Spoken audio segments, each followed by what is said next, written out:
സ്നേഹമുള്ള സഹോദരങ്ങളെ, പ്രഭാതവന്ദനം. ഇന്നത്തെ സുവിശേഷത്തിൽ മനോഹരമായ ഒരു വാചകമുണ്ട്.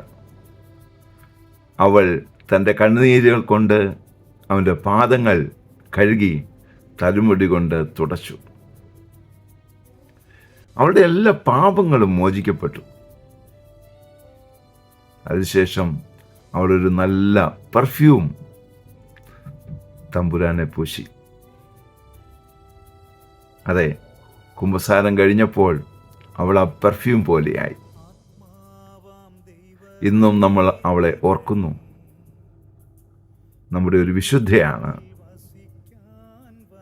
ഇതുപോലെ കണ്ണുനീർ കൊണ്ട് നമുക്ക് ഒന്ന് കുമ്പസാരിക്കാൻ സാധിച്ചാൽ നമ്മിൽ തീരുമാനങ്ങൾ മാറ്റപ്പെടും. പുതിയ തീരുമാനങ്ങൾ ഉടലെടുക്കും.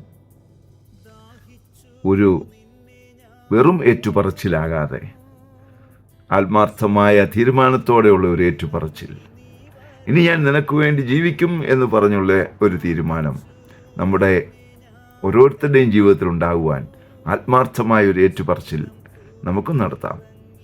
അങ്ങനെ സഭയ്ക്ക് നാം ഓരോരുത്തരും വിശുദ്ധന്മാരായി മാറട്ടെ, വിശുദ്ധകളായി മാറട്ടെ. അതിനുള്ള കൃപാവരത്തിനായി പ്രാർത്ഥിക്കുന്നു. പരിശുദ്ധ അമ്മയെ സഹായിക്കണേ. വിശുദ്ധ യോസേപ്പ് പിതാവേ, ഞങ്ങൾക്ക് വേണ്ടി പ്രാർത്ഥിക്കണേ. പരിശുദ്ധാത്മാവേ, എഴുന്നള്ളി വരണേ. പരിശുദ്ധ പരമ ദിവ്യകാരുണ്യത്തിന് എന്നേരവും ആരാധനയും സ്തുതിയും പുകഴ്ചയും ഉണ്ടായിരിക്കട്ടെ. ആമേൻ.